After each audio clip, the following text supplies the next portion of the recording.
How's it going, everybody? Welcome back. This is Cooking with Dom. Today we're going to be doing another home baking video. So we're making carrot cupcakes today, which I think sounds really nice.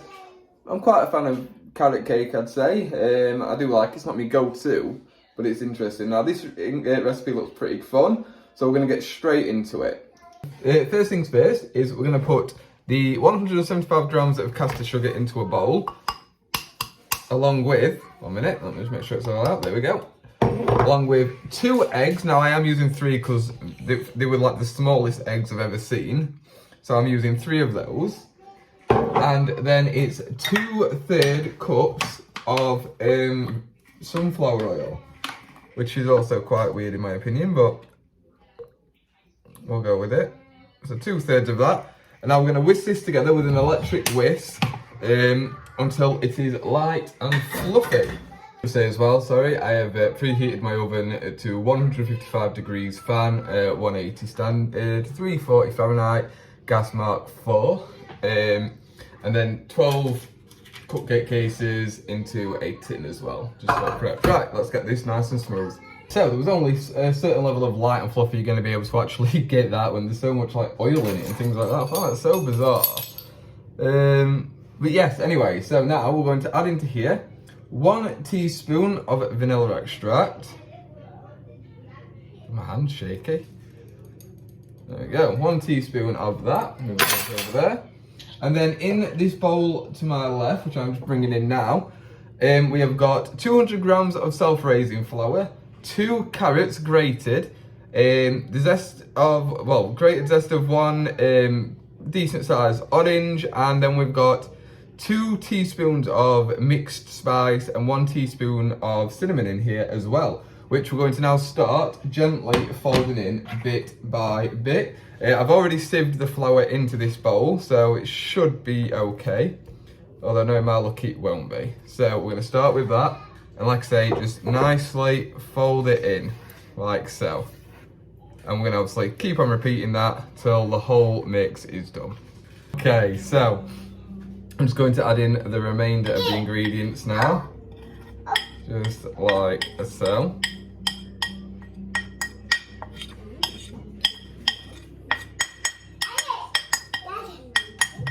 Right, little dude. Right, so now we're just going to get this nicely mixed in. If your mixture does ever look too thick, feel free to add another egg as well. But we're just going to get this mixed in now. So it's all mixed in together now, so we're going to transfer this and spoon it into the cases. Right, there we go. So no, not the knead tissue obviously, but that'll do. So now they're going in the oven for 20 to 25 minutes. Cool, so here they are. Just got them out of the oven.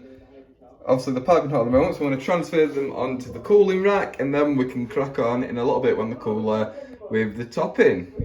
Okay, so for the cream icing, we've already got 3 tablespoons in here of very hot water, not boiling but very hot. Then we're going to add 225 grams of icing sugar. Most of it will stay into the bowl as well. And then 50 grams of clotted cream. Bloody hell. Let's get that out. Use the whisk. There we go. And then we need 2 teaspoons of vanilla essence, which I will just get now. Here we go. 2 teaspoons of extract, I said essence, didn't I? Mind you, it doesn't really matter. 1, 2. Put that over there, out of the way. Put that there. And then we're going to beat it. So you can do obviously this way, an electric mixer if you want. I'm going for hand. I think it's a bit easier with it being the icing. You can get a good feel for it. And then we're going to keep on doing this until it's smooth and spreadable. Right, so that is that. The cream is done. It feels smooth and spreadable, I'd say. So I'm going to try and see if I can get away with just using a knife for this bit, and I'm going to spread it on. In fact, I'll use a spoon as well. Just a teaspoon though. So far, so good, I think. Let's see.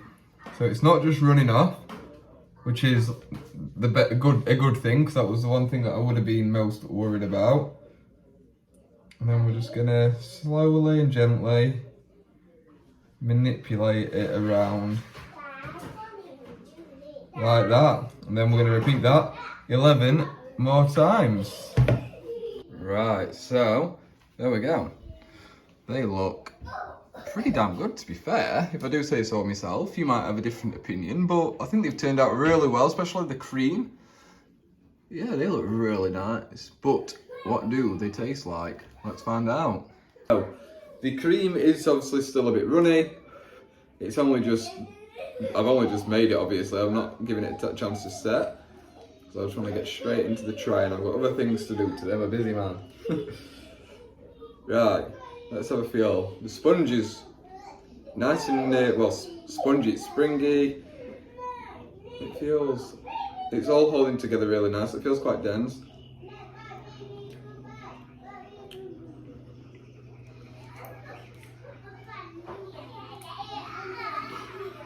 Taste the ginger from the mixed spice. Then there's the cinnamon as well.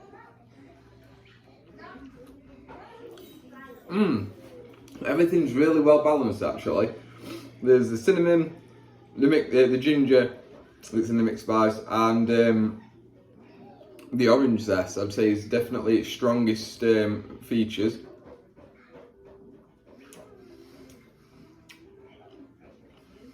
The cream's very nice. Very nice. Do you know what? And we're coming up towards like that Christmas run now as well. I think these are like perfect start. It's all the spices in it. It gives it such a Christmassy feeling. Surprisingly really nice. And these can't be the worst cupcakes for you in the world either. I mean, there's 2 carrots in them. So, you know, smash the tray, smash all 12, and that's one of your 5 a day done. That's my logic I'm going with. But that is really, really good. I recommend giving them a go. They're not, the most expensive thing about it is the clotted cream. But, you know, you can just do different icing if you want, but it's the cupcake that's the best. Well, I hope you enjoyed this. Thank you so much for watching if you did. Obviously if you did, leave a like, drop me a comment, let me know what you think, and if you're not already, hit that subscribe button, because it will mean so much, and it helps me know that you like this kind of content. But other than that, thank you so much for watching. Hopefully I'll see you in the next one. Bye bye.